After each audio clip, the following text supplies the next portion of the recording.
In its latest human rights report, our own State Department has definitively declared that the barbaric oppression of the Uyghurs by the government of China amounts to genocide.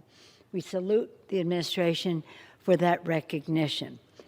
And that is why, with a strong bipartisan package of legislation we will pass today, the House takes yet another bold bipartisan step to counter these crimes against humanity.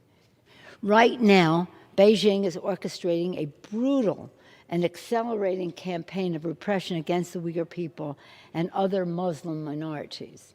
And this strong bipartisan legislation, we're better able to fight forced labor. We shine a bright light on this pattern of abuse, and we send Beijing a clear message.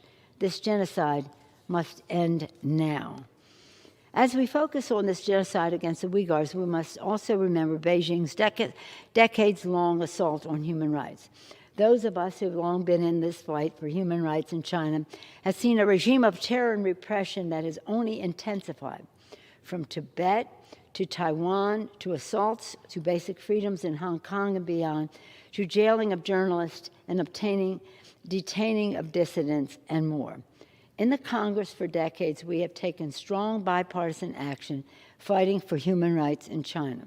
That is why in 1991, Democrats and Republicans stood up together for free speech during a visit to Tiananmen Square, just 2 years after the government's infamous crackdown.